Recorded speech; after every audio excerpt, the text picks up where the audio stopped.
Hello everyone, welcome to my channel Tanuja Biostudies. And after talking about the evidences from the morphology as well as anatomical structures, now we are taking the evidences from the embryology, or we can say the embryological evidence for evolution. ठीक है, evolution के लिए बहुत सारे evidences दिए गए कि कैसे evolution हुआ था, मतलब कि एक सिंपल से कॉम्प्लेक्स बना तो उसमें क्या क्या चीज़ें थी, कैसे वो evidences हमें कलेक्ट हुए. उसमें से पहला जो सेकेंड एविडेंस है दैट इज एम्ब्रियोलॉजी, कि अगर एम्ब्रियो को हम स्टडी करें, डिफरेंट एनिमल्स डिफरेंट कैटेगरीज के अगर एम्ब्रियोज को स्टडी करें तो उससे भी हमें एवोल्यूशन के बहुत सारे एविडेंस मिलते हैं. उसमें हम ये सारे पॉइंट्स के बारे में बात करेंगे. सबसे पहला पॉइंट है that is similar early development of embryo. अगर हम सारे एनिमल्स के एम्ब्रियो को देखें तो एम्ब्रियो कैसे डेवलप होता है. सबसे पहले तो आपको पता है कि sperm as well as ova they meet and make the zygote. ठीक है, तो सारे एनिमल्स में ही यही सेम स्टेजेस फॉलो होती है एम्ब्रियो बनने तक, तो सब चीज़ें सेम रहती है. तो जाइगोट बना, जाइगोट के बाद एक सॉलिड बॉल लाइक स्ट्रक्चर बनती है that is called the morula. Okay, इस मोरूला से फर्दर एक हॉलो बॉल बनती है. क्या बनती है? Hollow ball, that is blastula. Okay, further इस ब्लास्टुला के बाद इसमें लेयरिंग शुरू हो जाती है एंड टू लेयर, क्या होता है? Two layered structure which is called the gastrula. Okay, and this two layered structure animals are called the diploblastic. ठीक है, क्या होते हैं ये एनिमल्स को? हम बोलते हैं डिप्लोब्लास्टिक एनिमल्स. जैसे कि फॉर एग्जाम्पल कौन सी कैटेगरी आ गई? Coelenterate. Okay, further in diploblastic के बाद एक और नेक्स्ट स्टेज आती है जिसमें क्या होती है, ये क्या बन जाते हैं? Three layered. This is gastrula. Okay right, ये थ्री लेयर्ड में क्या हो गई? तीन लेयर बन गई. कौन कौन सी बनती है अगर आपको ध्यान है तो? Ectoderm, mesoderm and endoderm. Okay, ये थ्री लेयर्स वाले एनिमल्स को हम बोलते हैं ट्रिप्लोब्लास्टिक. क्लियर? लाइक फ्रॉम प्लेटी हेलमेंस टिल और टू कॉर्डेटा. क्लियर? फाइन. तो अब आप देखोगे कि सारे स्टेजेस ही हर एनिमल के एम्ब्रियो में ये सब स्टेजेस सेम होती है. दिस शोज द इवोल्यूशन कि सब क्या है, एक ही सेम एंसेस्टर से बने हैं या सेम पैटर्न को ही फॉलो कर रहे हैं. ओके, सेकेंड हम लेते हैं that is the similar vertebrate embryo. इसमें क्या हुआ कि अगर हम जितने भी वर्टिब्रेट्स हैं उनके एम्ब्रियोज को, अर्ली एम्ब्रियोज को क्या करेंगे? अगर उनके अर्ली एम्ब्रियोज को हम देखें तो उस एम्ब्रियो में ही सेम स्ट्रक्चर होती है. जैसे कि सेम उसमें क्या होते हैं? ईयर होते हैं, आइज़ भी सेम पोजीशन पे ही होती है, हेड भी सेम पोजीशन पे होता है. इसके अलावा गिल क्लेफ्ट्स भी प्रेजेंट होते हैं. ओके, देन एम्ब्रियोनिक टेल भी वहाँ प्रेजेंट होती है. Embryonic tail is also present over there. Then nerve cord is present as well as the notochord. तो ये सारी स्ट्रक्चर ही सब जो जहाँ पे प्रेजेंट होती है वो सब एम्ब्रियोज में सेम ही होती है. और अगर अर्ली एम्ब्रियोज देखे, जैसे कि किस किस के, रैबिट का देखा या फिर सेलामेंडर का देखा, चिकन का देखा, फिशेस का देखा और ह्यूमन बीइंग का देखा, सबके अर्ली एम्ब्रियोज को अगर आप रखो एक साथ, you won't be able to discriminate, क्योंकि सब एक जैसे दिखाई देते हैं. लेटर ऑन फिर इनके जब डेवलपमेंट होता है तब ये डिफरेंट स्ट्रक्चर अटेन करते हैं. Clear? So that is the similar vertebrate embryos, यानी कि सब एक ही एंसेस्टर से बने हैं. That is the evolution. Now next is development of vertebrates organ, यानी कि जितने भी ऑर्गन्स है वर्टिब्रेट्स, जैसे कि मेन अगर हम बात करें लाइक हार्ट हो गया, ठीक है, उसके बाद ब्रेन का डेवलपमेंट हो गया, then we can say ear development, we can talk about kidney. उसमें से बहुत ही सिंपल एग्जांपल अगर हम हार्ट का लें तो हार्ट का अगर डेवलपमेंट देखें ह्यूमन बीइंग का, तो हार्ट हमें पता है ह्यूमन बीइंग का 4 चैम्बर हार्ट है. बट जब ये डेवलप होता है तो शुरू में क्या होता है? सबसे पहले ये 2 चैम्बर होता है. ओके, 2 चैम्बर हार्ट होता है जो क्या शो करता है? It shows the similarity with the fishes, क्योंकि फिशेस में भी क्या होते हैं? 2 चैम्बर हार्ट होता है. फिशेस में तो एक्चुअल लास्ट तक भी 2 चैम्बर रहता है. फिर जब इसका फर्दर डेवलपमेंट होता है तो ये किस में कन्वर्ट होता है?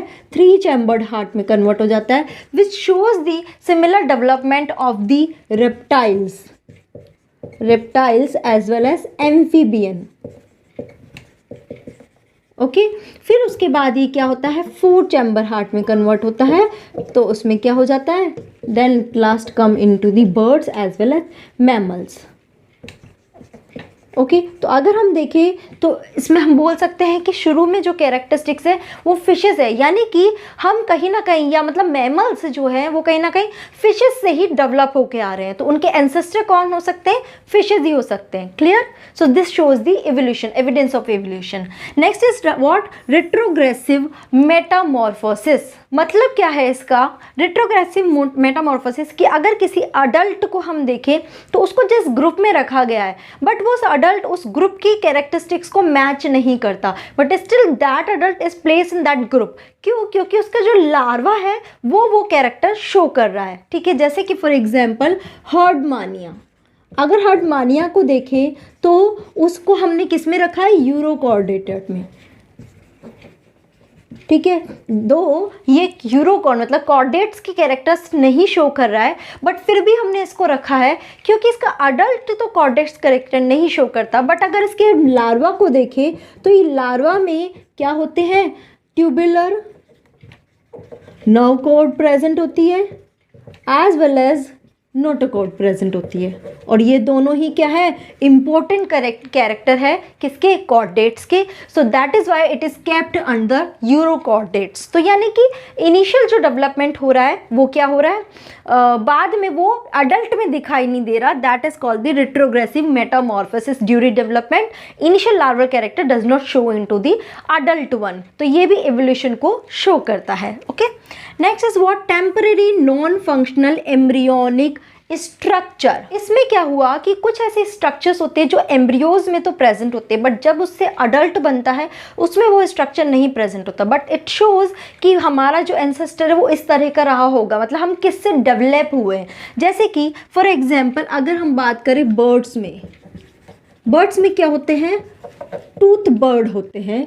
कब होते हैं, एम्ब्रियो में, जब इसका एम्ब्रियो रहता है वहाँ पे टूथ बर्ड्स प्रेजेंट होते हैं, जबकि एम्ब्रियो क्या होता है, वो फूड को नहीं खाता है अपने माउथ से। एज वेल एज जब अडल्ट भी होते हैं तो वो क्या करते हैं, बीक के थ्रू खाते हैं, वहाँ पे टूथ का कोई रोल नहीं होता है, फिर स्टिल ये इसके एम्ब्रियोज में प्रेजेंट होते हैं। दिस शोज कि ये बर्ड का जो एंसेस्टर होंगे वो कोई टूथेड एनिमल होंगे। फाइन, तो यानी बर्ड टूथेड एनिमल से डेवलप हुए होंगे, बट लेटर ऑन वो बीक में कन्वर्ट हो गया, टूथ का कोई रोल नहीं है। ठीक है, नेक्स्ट सेकेंड एग्जाम्पल हम ले सकते हैं, that is Gill क्लेफ्ट्स।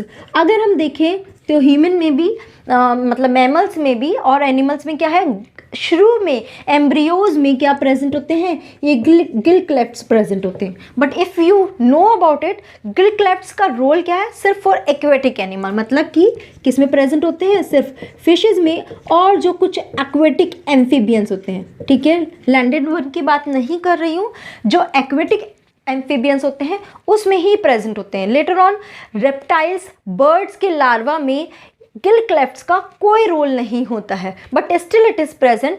This shows their ancestor must be fishes और some gill clefts containing animals. समझ में आ रहा है, यानी कि रेप्टाइल्स, बर्ड्स है या फिर बर्ड का टूथेड एनिमल है, तो वो शो एम्ब्रियो में जो कैरेक्टर शो होता है ना, वो हमें पता चलता है कि हमारे एंसेस्टर कौन रहे होंगे। ठीक है, बाकी फिर अडल्ट में जाके तो कुछ कैरेक्टर्स नहीं आते हैं, डिसअपियर हो जाते हैं, बट एम्ब्रियोज में जो कैरेक्टर्स होते हैं वो हमें एवोल्यूशन के बारे में बताते हैं। That is why it is embryology के थ्रू हम एवोल्यूशन को स्टडी कर सकते हैं, और ये हमें क्या देते हैं, एविडेंसेस देते हैं। Okay, next is what, von Baer propositions. तो इसने क्या बताया, जो वॉन बेयर साइंटिस्ट थे, इन्होंने क्या बताया, इन्होंने बोला कि जो जर्म्स लेयर होती है, मतलब एक्टोडर्म, मेसोडर्म एंड एंडोडर्म, ये तीनों लेयर से जो भी स्ट्रक्चर बनती है, इफ़ यू नो, ये तीनों ही लेयर हमारे पूरे बॉडी के डेवलपमेंट के लिए होती है। इसमें से कुछ कोई पर्टिकुलर ऑर्गन बनाते हैं, जितने भी ऑर्गन्स, जितनी भी स्ट्रक्चर्स बनती है, it's all made up of these 3 layer. Okay, तो ये लेयर्स जितनी भी स्ट्रक्चर्स बनाती है वो सब एनिमल्स में सेम बनाएंगी। लेयर्स बहुत डिफरेंट स्ट्रक्चर बनाएगी, बट सब एनिमल में वो सेम ही स्ट्रक्चर बनाएगी। जैसे कि हार्ट बनता है मीजोडर्म से, तो सारे एनिमल्स में हार्ट मीजोडर्म से ही बनेगा। ओके, तो ये शो कर रहे हैं सिमिलैरिटी। ओके, इसके अलावा क्या, अगर ब्रेन का स्ट्रक्चर देखा जाए, स्पाइनल कॉर्ड का, एक्सियल स्केलेटन का, तो वो भी सारे एनिमल्स में सेम दिखाई देता है। ठीक है, तो उसके बेसिस पे वॉन बेयर ने 4 प्रपोजिशंस दिए थे। क्या दिए थे? प्रपोजिशंस दिए थे। पहला प्रपोजिशंस कि जब ये एनिमल्स का डेवलपमेंट होता है, ड्यूरिंग देयर एम्ब्रियोज डेवलपमेंट, जितने भी जनरलाइज कैरेक्टरिस्टिक्स होते हैं वो पहले अपीयर होते हैं और स्पेशल कैरेक्टरिस्टिक्स लेटर अपीयर होते हैं। मतलब कि general characters firstly appear. Okay, तो ऐसे ही हमने देखा था, मतलब गिल क्लेफ्ट से सब में अपीयर हो रहे हैं, सब एम्ब्रियोज में, चाहे वो किसी भी एनिमल का हो। तो ये क्या है, एक जनरल कैरेक्टरिस्टिक्स है, वो सब में अपीयर हो रहा है। फिर इस जनरल कैरेक्टर्स के अंदर भी क्या है, जो लेस जनरल है वो अपीयर होगा। ठीक है, और जो स्पेशल कैरेक्टर है, जो स्पेशल कैरेक्टर है वो क्या होगा, सबसे लास्ट में अपीयर होगा, जो उस वाली स्पीशीज की कैटेगरीज की स्पेशलिटी को बता रहा है। ओके फाइन, नेक्स्ट उसने थर्ड प्रपोजिशन क्या बताया कि ड्यूरिंग दिस एम्ब्रियो डेवलपमेंट एक एनिमल ऑफ वन स्पीशीज, यानी कि one animal of one species, ये क्या होते हैं, कंटिन्यूसली डाइवर्स होते जाते हैं। क्या होते हैं? Diverse from another species. क्या मतलब है इसका, कि फिशेस भी डेवलपमेंट हो रहा है, मैमल्स का भी डेवलपमेंट हो रहा है, ह्यूमन बीइंग मतलब उसमें एग्जाम्पल ले सकते हैं।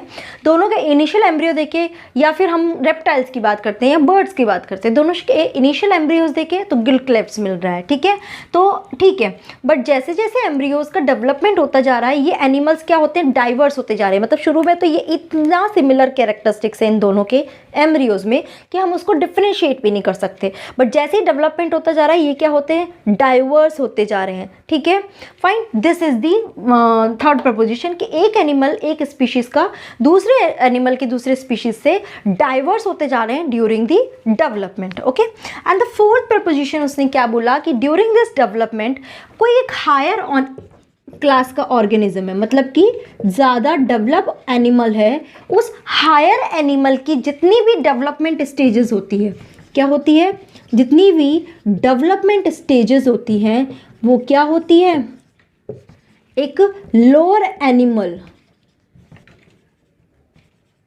एनिमल की स्टेजेस को शो करती है। यानी कि हायर एनिमल की इनिशियल डेवलपमेंट स्टेज जो होगी वो लोअर एनिमल की लास्ट डेवलपमेंट स्टेज को शो करेगी। यानी कि एक हायर एनिमल में सपोज ये वाली स्टेजेस आती है, 4 स्टेजेस आती है और उसके बाद ये हायर ऑन एनिमल बन रहा है। तो लोअर एनिमल में हो सकता है ये सेकेंड स्टेज जो है वो लोअर एनिमल की हो और वो इसमें भी अपीयर हो रही है, किसमें, हायर एनिमल की डेवलपमेंट स्टेज में। तो क्या कर रहा है ये, अपनी डेवलपमेंट स्टेज में लोअर एनिमल की स्टेजेस को भी इन्वॉल्व करता है, जिससे क्या पता चलता है कि जो हायर एनिमल है वो कहीं ना कहीं लोअर एनिमल से ही बने हैं, बट बाद में जाके वो क्या हो गए, और डेवलप हो गए और कॉम्प्लेक्स हो गए। This shows the evolution. तो यही क्या होता है, वॉन बेयर के लॉज होते हैं। Clear? Now the last one is what, Haeckel biogenetic law. ने क्या बताया, इसने एक लॉ दिया था that is called the biogenetic law. Okay, it is also known as recapitulation law. और इसने इसके अलावा एक स्टेटमेंट दिया था that is called the ontogeny recapitulates phylogeny. ठीक है, या फिर इसको कई बार बोलते हैं ऑन्टोजेनी रिपीट्स फाइलोजेनी। ठीक है, चलिए लॉ क्या होता है, क्या बोल रहा है ये लॉ। इस लॉ ने बोला कि जितने भी ऑन्टोजेनी मतलब किसी भी इंडिविजुअल का डेवलपमेंट। तो मैं यहाँ लिख देती हूँ डेवलपमेंट ऑफ इंडिविजुअल, ठीक है। और फाइलोजेनी क्या होता है, show the evolutionary stages of race, race या फिर आप यहाँ पे बोल सकते हो एंसेस्टर्स। यानी कि किसी भी इंडिविजुअल का जब डेवलपमेंट होता है तो वो क्या करता है, अपनी एंसेस्टर की जो एवोल्यूशनरी स्टेजेस हैं उनमें से किसी भी स्टेज को क्या करता है, रिपीट करता है, मतलब वापस दोहराता है। जैसे कि मैंने अभी आपको इसमें भी बताया था कि जैसे कि गिल क्लेफ्ट्स की बात करते हैं तो रेप्टाइल्स में भी गिल क्लेफ्ट्स दिख रहा है, तो वो क्या कर रहा है, एवोल्यूशनरी स्टेज की किसी एक स्टेज को दोहरा रहा है। That is called the ontogeny recapitulates और रिपीट्स दी फाइलोजेनी। वो एवोल्यूशन को रिपीट करता है, एवोल्यूशन को। अगर आप किसी की स्टेजेस को देखोगे तो आप उससे एवोल्यूशन को स्टडी कर सकते हो, क्योंकि वो वहाँ एवोल्यूशनरी स्टेजेस को रिपीट कराता है। जैसे कि फॉर एग्जांपल अगर लैम्प्रे का डेवलपमेंट देखा जाए तो लैम्प्रे के डेवलपमेंट में क्या करता है, it shows the development stage of amphioxus. Lamprey क्या कर रहा है, अडल्ट जो एम्फिओक्सिस है उसको सिमिलर होता है। क्लियर। इसका मतलब ये हो सकता है कि जो लैम्प्रे है वो क्या है, एम्फिओक्सिस से ही डेवलप हुआ होगा, तभी तो क्या हो रहा है, लैम्प्रे की जो है वो एम्फिओक्सिस के सिमिलर दिखाई दे रहा है, ठीक है। तो this is the ontogeny repeats phylogeny. Clear? So these all are the evidences which support the evolution, मतलब दिखा रहे हैं कि सारा जो evolution है वो एक ही ancestor से हुआ है, वहाँ से फिर धीरे धीरे डाइवर्सिफिकेशन होना शुरू हो गया, सिमिलर से कॉम्प्लेक्स ऑर्गेनिज्म बनने शुरू हो गए, ठीक है। So this is all about the embryological evidence. If you have any doubt please put your query in the comment box. Thank you so much for watching this video. In my next video we will talk about the palaeontobiology, ठीक है, यानी fossils के basis पे evolution को कैसे study करते हैं।